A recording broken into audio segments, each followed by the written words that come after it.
Textos 1. Número 3. Nicolás Gómez Dávila. El hombre no puede abandonarse al tiempo, absorto en el fluir de las colinas, estático viajero a la deriva sobre sus aguas silenciosas. Todo instante lo somete a la incoherencia radical del mundo, porque toda situación en que se halle hiere su corazón inconforme. Todo en el hombre es deseo, anhelo, ímpetu, codicia. El hombre es ambición inmortal y ebria de plenitud serena. La pulpa dura, lisa, tersa, del ser es su delirio, su destino y su empeño. Pero ni siquiera en el breve rapto del placer sofoca el malestar que siempre le acompaña. De aquello mismo que lo colma teme la pronta huida, y sus certeros bienes son remedos que denuncia la lucidez de su pasión. ¿Bastará, entonces, describir al hombre como la suma de sus desnudos apetitos? ¿Como un hambre de bien, voraz y cruel?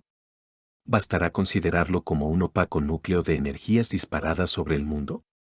En verdad, no lo creo. El hombre no parece meramente el foco de sus actos vehementes, el hogar de sus fuegos, el tenso resorte de sus gestos, la causa señera y solitaria de su actividad multiforme. El hombre es una realidad más compleja y más rica. No es el huésped angélico caído en medio de una pululación de larvas. Ni la bestia enceldada en la concreción de su carne. Ni el espejo de una fantasmagoría de masas obedientes a sus solas trayectorias materiales. El hombre no es el mero sujeto, el espectador inmaculado, la pupila solitaria dilatada en el centro del espacio universal. El hombre, en efecto, es el deseo que desea y el objeto del deseo, aunados en una posesión nugatoria. El hombre es la suma indisoluble de sus tendencias evocadas y de sus convocatorias metas. El hombre es el conjunto global, integral, entero, de la condición humana, el hombre es la concreta situación en que se halla. El hombre no es fracción cercenada y expulsa de la situación total, sino la totalidad indivisa. La participación del mundo en objetos externos, que la codicia del sujeto afronta, es etapa tardía en el peregrinaje de la conciencia humana. La existencia concreta precede su desmembramiento en fragmentos hostiles. Objetos y sujetos son meros artefactos de nuestra industria, órganos petrificados de la totalidad que la vida descuartiza. Objetos y sujetos solo son dados en el seno de una situación real, objetos y sujetos son los modos como se articula en existencia percibida la existencia concreta. Que el hombre, en efecto, aparte de sí los objetos para encerrarse en el recinto de una subjetividad abstracta, o que, al contrario, se humille ante el universo y se conciba solamente como su reflejo, su eco, su sonora resonancia, cualquiera que sea en fin la antagónica posición que asuma, siempre sus construcciones son posteriores a la indivisa plenitud en la cual, objeto y sujeto confundidos, la existencia existe en situación concreta. No basta, luego, decir que el hombre se haya arrojado en una situación irresoluble, que está inserto en ella, dado en ella inmerso. Es menester repetir con ahínco que el hombre es su situación total y su situación nada más.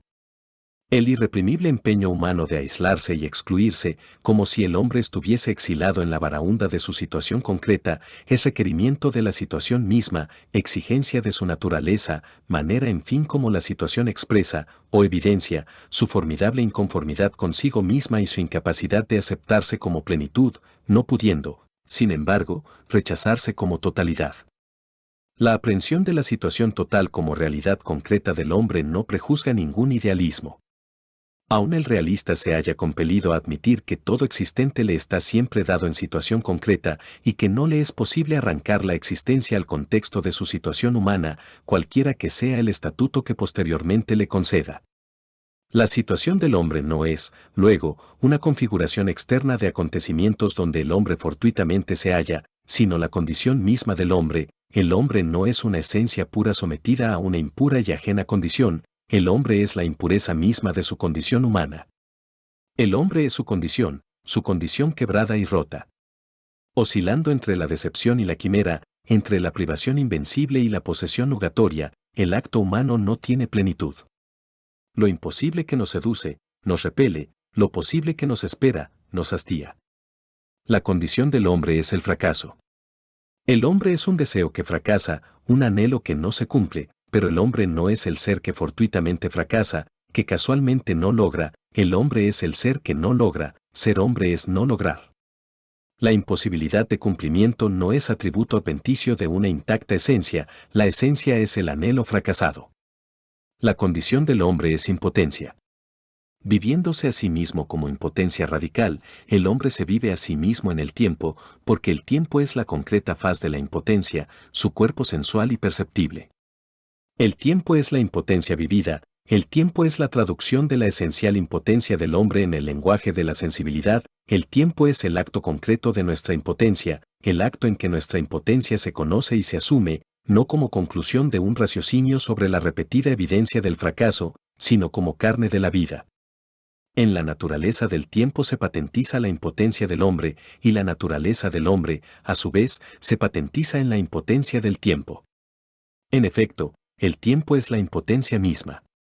El tiempo es el lugar de la imposible posesión. El pasado y el futuro existen solo en el presente, y la realidad del pasado, como la realidad del futuro, son mera realidad de pasado y futuro de un presente. Ni lo que será, ni lo que fue, se asemejan a trozos de un camino inmóvil que el presente recorre como un metódico viajero. Pasado y futuro son tensiones divergentes en el cuerpo tenso del presente. El presente es el insustituible lugar de lo real, lo que existe solo existe en él. Existir es estar en el presente, es ser presente. La existencia existe en un presente eterno. El presente es la jugosa pulpa de las cosas, la morada inmoble del ser, el espacio luminoso donde residen las esencias. El presente es la existencia plena y densa, la substancia sin menguas, el acto puro del ser absorto en la colmada exaltación de su júbilo. Pero la validez intemporal, la repetición incesante, la caza de instantes abolidos, solo son simulacros estériles e inanes del presente en la fluidez del tiempo. En efecto, aun cuando sea su realidad y su existencia, el presente es, sin embargo, lo que el tiempo mata, lo que tiene función de matar. Mordiendo en el futuro, el tiempo incansable arroja su presente a las fauces del pasado. Aun cuando el tiempo no consiga anular al presente, porque el presente es la realidad única, lo único que existe, y que así el presente mismo necesita estar en su existencia para ahuecarse y perderse, el tiempo, sin embargo, lo mata oprimiéndolo entre el pasado y el futuro, aplastándolo en la juntura misma de dos dimensiones abstractas e irreales donde yace, espectro exangüe, como si solo fuese la imaginaria línea ecuatorial que las divide. Si el presente puro, en fin, es aquello que muere en el mismo instante en que nace, si nuestro presente concreto es solo un nudo de previsiones y recuerdos, si la estameña del tiempo tiene, así, por urdimbre lo extinto, y por trama lo virtual, entonces el tiempo, en la abolición incesante del presente, cumple el acto en que la plenitud se ahueca, en que la permanencia impermanece, en que la existencia inexiste. El tiempo es la prueba verificadora de la impotencia esencial del hombre y la materia en que se realiza la existencia humana. Es en el tiempo que le huye donde el hombre palpa la imperfección de su esencia. Su historicidad irremediable no es la razón de su fracaso, sino su realidad y su símbolo. El hombre no fracasa porque vive en el tiempo, el hombre vive en el tiempo porque el fracaso es, al contrario, la substancia de su vida, la substancia exteriorizada, patentizada, evidenciada, como tiempo. La plenitud, abolida con la abolición del presente, encierra la existencia humana en la negatividad de su condición. El vivir del hombre es, así, una negación permanente del instante por el instante mismo, y la plenitud de la presencia es su inalcanzable límite porque cada acto que la realiza la suprime. Que la condición humana sea impotencia es, luego, un hecho irrefutable, mas no bastaría la mera descripción del hecho si nos fuera dado descubrir causas o razones que lo justifiquen o motiven. Pero la incongrua y discorde naturaleza de nuestra condición se impone con la tosquedad de un hecho último, y la conciencia no logra remontar, tras la estolidez del hecho, hacia una explicación que lo domeñe, porque la conciencia no es luz advenediza, extraña, ajena a la condición humana, sino la condición humana misma en su plenitud de miseria. La conciencia, en efecto, es el modo como la existencia realiza su fracaso, el acto en que la existencia se realiza como impotencia esencial. La conciencia es estructuración de la impotencia y del fracaso. La conciencia es la existencia quebrada en condición humana. La conciencia es conciencia de la condición del hombre. En el despertar de la conciencia empírica el acto de la conciencia absoluta se refleja en proceso, y allí lo podemos contemplar como a través de un prisma temporal y turbio. Al torpor prenatal del existente sucede un vivir sometido a la sensibilidad más somera, donde la existencia es una alteración continua de estados totales. El individuo es un centro vibrante y transparente que cruzan y atraviesan las presencias universales. Vertida, así, y disipada en su circunstancia total, la existencia individual se endurece en conciencia cuando su actividad espasmódica rebota contra resistencias que la entorpecen y la obstruyen. El mundo es fundamentalmente lo que impide la consecución inmediata de la presa. La meta no lograda evidencia un mundo, una ordenación hostil de presencias, una aparición de lo heterogéneo y de lo ajeno. En la substancia misma del fracaso la intención malograda plasma la plenitud adorable de su objeto. Ante la imposibilidad del hartazgo el anhelo disperso se concentra, se descubre y elabora en esplendor codiciable el bien prohibido. Mas el dolor no basta para evocar la conciencia. Sin duda el individuo rechazado por el dolor que lo frena traza un recinto interno en el vasto espacio uniforme. Sin duda un mísero universo inicia ya el gesto que lo yergue ante la confusa suma de las cosas. Pero pronto el dolor ahoga en la agonía la conciencia naciente o el equilibrio restablecido la anega nuevamente en la presencia universal. En el tránsito sin fin de un contentamiento cabal a una inconformidad transitoria, el dolor, que arroja al individuo a la casa de un estado más conforme a su instinto, solo enciende en la opacidad del ser una conciencia crepuscular. La conciencia plenaria solo aparece cuando una insatisfacción indefinible emerge en el seno mismo de la concreta plenitud del acto. La conciencia se aísla y se distingue del acto mismo que la confunde con una totalidad que la engaña, si en el preciso instante cuando el ser descansa colmado en la paz ardiente de sus anhelos satisfechos aparece un vacío interno al cumplimiento mismo, una mengua consubstancial a la intacta plenitud que degrada su pura perfección. Para fundarse no bastó a la conciencia empírica repudiar toda identidad con el contenido universal de sus estados internos, solo la insatisfacción que halla en sus estados más perfectos la compele a declinar toda identidad con sus estados mismos. La aparente plenitud que se revela incapaz de colmarla proclama así su diferencia, ya que la existencia sola y pura se daría todo a sí misma o sería todo. En el vacío secreto de su dicha más segura germina la conciencia. Ser consciente es, luego, ser consciente del fracaso, de la imposibilidad final de todo empeño. La conciencia del hombre es conciencia de su impotencia, es conciencia de su condición. Como la conciencia absoluta es el acto mismo de la condición humana, la conciencia no puede aducir razones que diluciden o expliquen la naturaleza de fracaso de la condición del hombre y debe resignarse a postularla, con arbitrariedad idéntica y con necesidad igual a la arbitrariedad y a la necesidad con que ella, conciencia, se postula a sí misma. La conciencia absoluta no puede ser en efecto sino postulación de sí misma, y la imposibilidad de concebir un acto que la engendre no es mera situación de hecho sino implícita necesidad de su ser. Todos los actos posibles, como también la suma de sus posibles relaciones, son interiores a la conciencia. Aún la exterioridad pura es artificio de la conciencia astuciosamente presente en el rigor con que elabora su ausencia.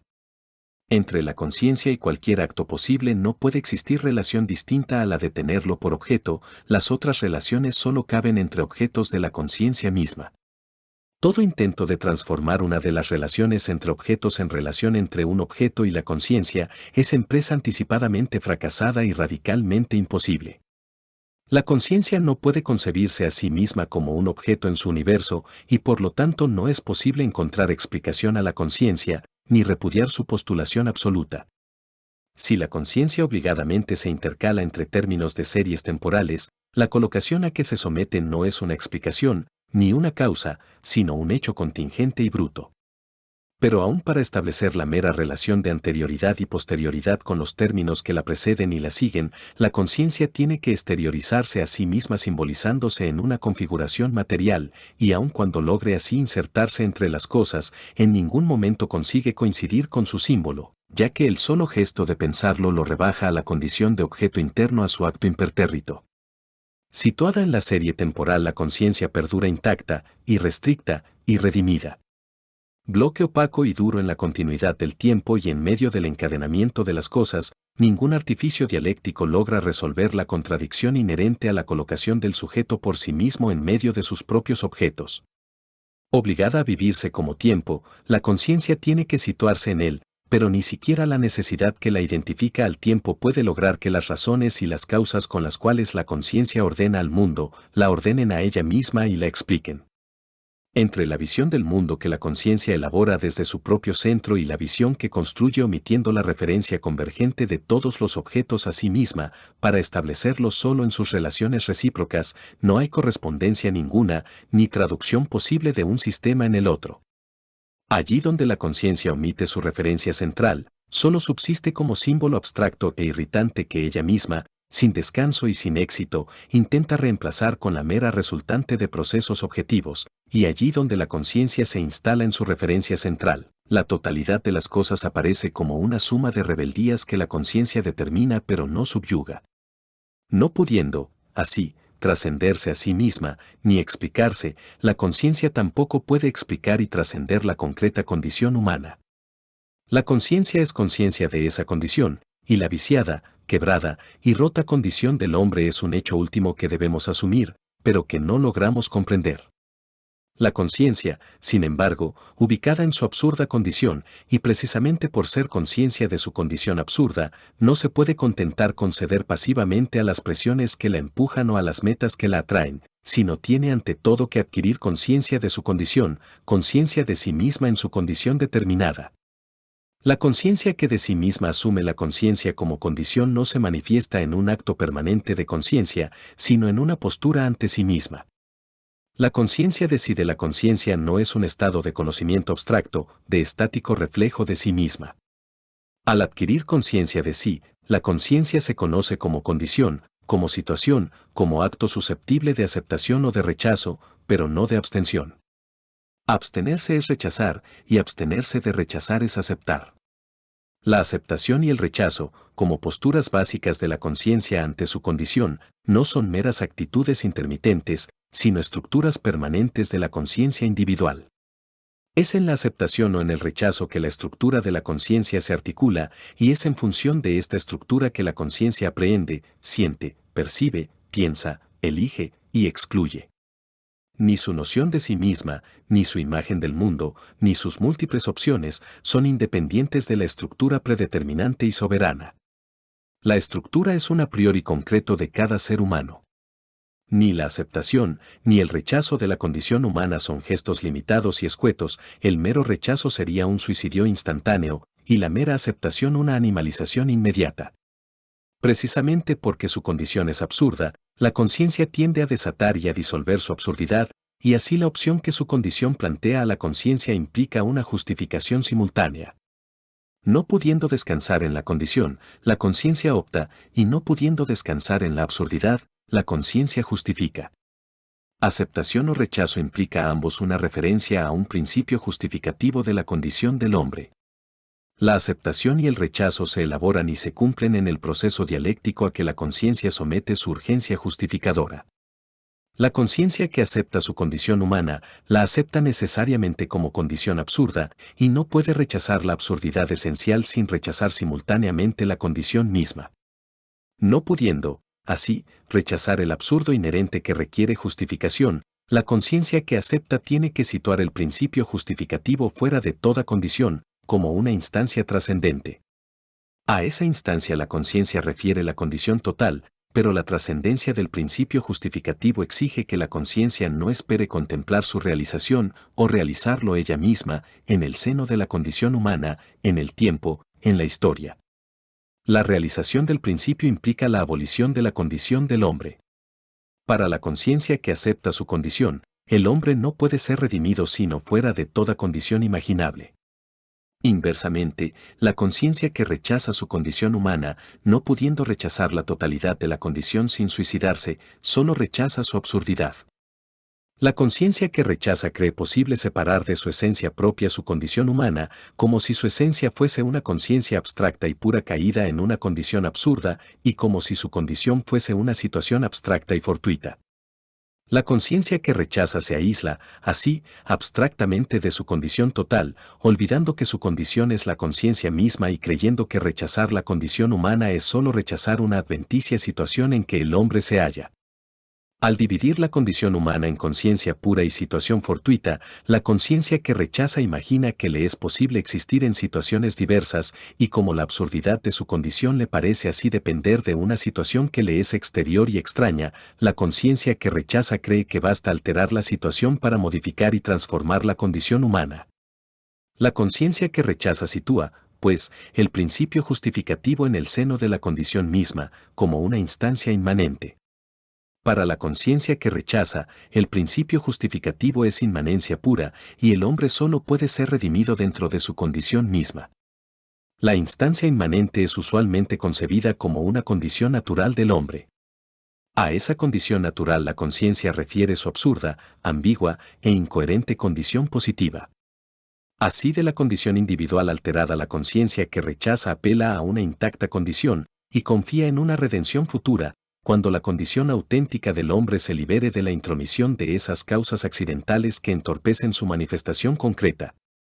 Evidentemente la conciencia que rechaza vive sumida en la incurable obsesión de la historia. La historia es simultáneamente el lugar de su infortunio actual y de su bienaventuranza hipotética.